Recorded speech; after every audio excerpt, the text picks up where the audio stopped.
Hello everyone, রিভাইভে আমরা থেকে চলে আসলাম। আজকে আমাদের লাইফস্টাইল হ্যাক্স 29 ডেজের আজকে হচ্ছে 13তম দিন, 13 ডে।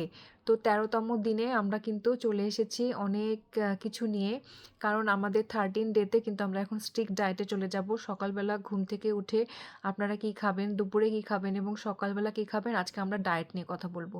তো আমি একটা ইন জেনারেল ডায়েট বলে দিব, যাদের যেখান থেকে যেই সমস্যা হবে, কোনো খাবারে যদি আপনাদের অ্যালার্জি থাকে তাহলে সেগুলো বাদ দিবেন। প্রথমে সকালবেলা ঘুম থেকে উঠবেন, সকালবেলা ঘুম থেকে উঠেই একটু ওয়ার্ম ওয়াটার খাওয়ার চেষ্টা করবেন।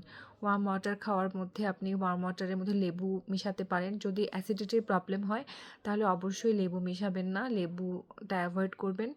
আর যদি আপনাদের অ্যাসিডিটির প্রবলেম না থাকে তাহলে লেবু নিতে পারেন, এবং লেবুর সাথে একটু হলুদ অথবা হচ্ছে একটু চিয়া সিড মিক্স করে নিতে পারেন। এই ড্রিঙ্কটা আপনাকে খুবই এনার্জাইজড করবে। প্রথমে সকালবেলা এটা খাওয়ার পরে আপনি আপনার যে নর্মাল ক্লিনজিংগুলো আছে সেগুলো করে নেবেন। ওয়াশরুমে যাওয়া, তারপরে হচ্ছে দাঁত ব্রাশ করা, তারপরে হচ্ছে শাওয়ার নেওয়া, এগুলো করে ফেলবেন। এবং সকাল 8:30 থেকে 9টার মধ্যে আপনারা ব্রেকফাস্ট করার চেষ্টা করবেন, কারণ এই সময়টা আপনার ব্রেকফাস্টের জন্য খুবই ভালো।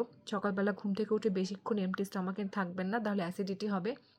সকালবেলা ব্রেকফাস্টে আপনারা হ্যান্ডমেড ধোসা খেতে পারেন, যেগুলো হচ্ছে বাড়িতে বানানো। ছাতু খেতে পারেন। তারপরে হচ্ছে সকালবেলাটা আমি দুধ খেতে বলবো না, কারণ মিল্ক জিনিসটা আসলে রাতের বেলা খাওয়ার আইটেম। সকালবেলা কোনো ডেইরি প্রোডাক্ট আপনাদের না খাওয়াই ভালো। তো আপনারা ড্রাই ফ্রুটস খেতে পারেন সকালবেলা।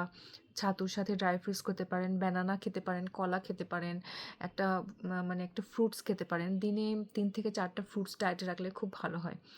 এরপরে যখন আপনাদের 12টা কিংবা 12:30টার সময় আপনারা একটা ফ্রুটস খাবেন, মানে একটা গোটা ফল খাওয়ার চেষ্টা করবেন। সেটা আনারস হোক, পেয়ারা হোক, আর তারপরে কমলা হোক, এরকম একটা ফ্রুটস খাওয়ার চেষ্টা করবেন। এরপরে আপনারা লাঞ্চে চলে যাবেন। লাঞ্চে আপনারা একদম ভরপেট খাবেন, কারণ আমাদের যে খাওয়ার যেই ডায়েটটা সেটা হচ্ছে একদম লাঞ্চটাতেই আমরা হেভি ডায়েটটা করি। সেখানে আপনারা যদি কেউ ভেজিটেরিয়ান হন সেখানে আপনারা পনির খেতে পারেন, তারপরে ছোলা খেতে পারেন, তারপরে বিভিন্ন ধরনের বিনস খেতে পারেন, সাথে 1 কাপ ভাত খেতে পারেন, দই খেতে পারেন। আর যদি আপনারা ননভেজ হন তাহলে হচ্ছে মাছের একটা টুকরা খেতে পারেন, ভাত খেতে পারেন, কিছু তরকারি খেতে পারেন। নর্মাল যেগুলো আমরা বাসায় খাই সেগুলোই চেষ্টা করবেন ভাজা পোড়া না খেতে। 29 ডেজে একেবারে ভাজা পোড়া খাওয়া যাবে না। ভাজা পোড়া খেলে আপনাদের ব্লাডের যে পিউরিফিকেশনটা সেটা মানে টোটালি হচ্ছে বাধাগ্রস্ত হবে।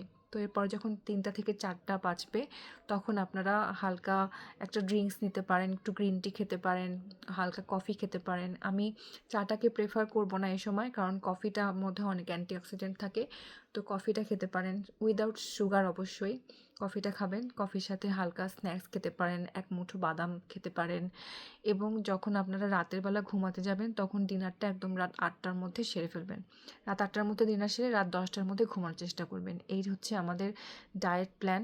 এর মধ্যে যদি আপনাদের কোনো মডিফিকেশান দরকার হয়, কোনো স্পেসিফিকভাবে দরকার হয়, তাহলে আমাদের কোর্সে এনরোল করতে হবে। আমাদের কোর্সে আমরা একদম ডায়েটটা লিখে দেই, ডায়েট প্ল্যানটা পুরো লিখে দেই আপনাদের, পুরা সব কিছু ডিটেলস নিয়ে। এটা একটা ইন জেনারেল ডায়েট প্ল্যান দিলাম। আপনাদের যেটা পছন্দ হবে আপনারা এর মধ্যে অ্যাড করতে পারবেন। শুধুমাত্র মাথায় রাখবেন যেন ভাজা পোড়া খাবারটা অ্যাভয়েড করবেন, ফ্রাইড আইটেম অ্যাভয়েড করবেন। আর রেড মিট, 29 ডেজের প্রোগ্রামে একেবারে রেড মিট খাওয়া যাবে না। চিকেন খেতে পারবেন, এগ খেতে পারবেন, ফিশ খেতে পারবেন, কিন্তু নো রেড মিট। এটা যেন মনে থাকে। 13 ডে অনেক দিনের যাত্রা, অলমোস্ট আমরা অর্ধেকের রাস্তায় চলে এসেছি। তো যখন আপনাদের 29 ডেজ শেষ হবে তখন আসলে একটা মজার ব্যাপার হবে।